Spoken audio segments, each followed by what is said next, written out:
Hello and welcome back to Carbonite U.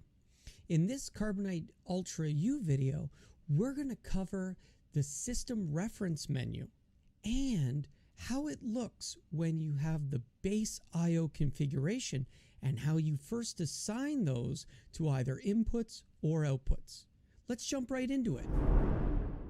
Now that we've selected our switcher mode and we're operating in the HD sample rate converter mode, we have to go to our reference page.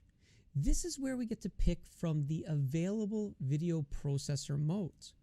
What you'll notice is that in this mode, I now have the option of picking any of my HD video rates. These include 1.5 as well as 3 gig data rates and all of the frequencies that we support within them.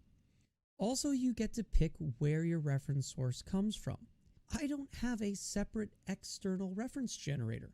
For the devices that do accept output reference, so they have a Genlock input on them, I'm able to set up a 1080i tri-level sync, or if I was operating 720p, a 720p, or even Blackburst NTSC. If we were inside of a 50 Hz or PAL data rate, we would see PAL here.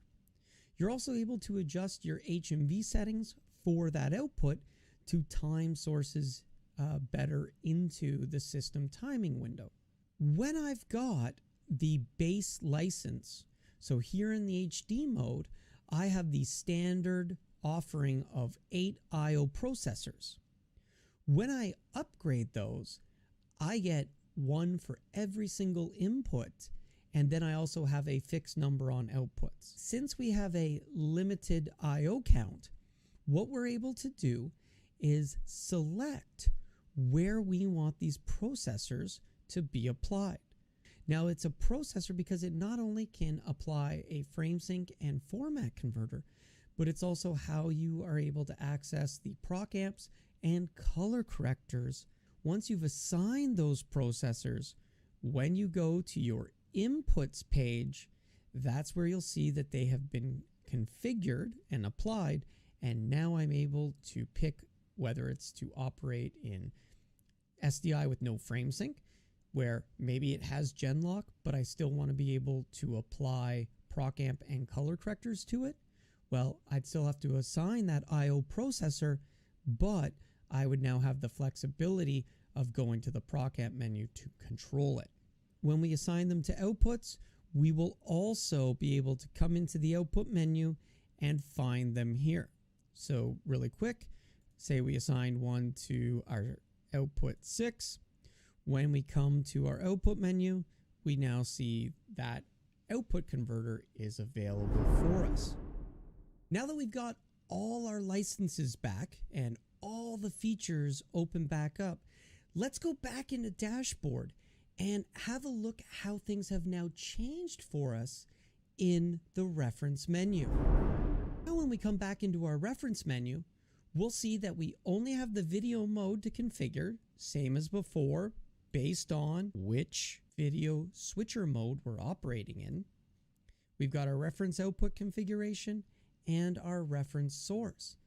But we no longer see the configuration in our HD mode for the I/O processing. Now that we are licensed for a processor, up to 34 of them when operating in SD and HD, when we go to the input side, we'll find out that every single input now has a dedicated frame sync format converter as well as frame delay of up to 7 frames. In our proc amp and color correcting menu, we now have every single source available to us. So if we need to color correct or proc amp this camera, we can pick the proc amp or the color corrector, we can turn it on, and then we can adjust the offset that we want to apply. Same thing for outputs. If we find that we need to modify the output, say we're feeding an onset monitor, we can come in and we have access to those same proc amp controls as well as color corrector controls that we can apply to the outgoing video.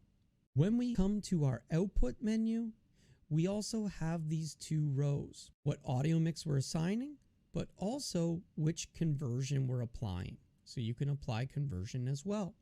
However, do note that depending on which mode you're in, if you're in the HD sample rate converter mode, then when you come to the outputs, only your first two outputs will have conversion and color correction proc amp available to it.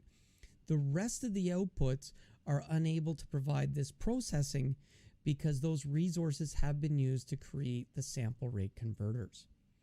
If none of my inputs require frame syncs to maintain audio for the sources that need a frame sync, then you can just operate in the HD mode. And if I'm just in the HD mode, I will get every single one of those outputs a converter back. Well, there you have it. Pretty straightforward on how to set up and configure your input and output I/O processing. Whether you're in the base 8 I/O shared processor mode, or you have the full license with access for every input and output, this is how you set it up. As always, if you have any comments, suggestions, requests, please send those to switchers@rossvideo.com and we'll try to get back to you as soon as we can. As always, thank you for watching and have a great day.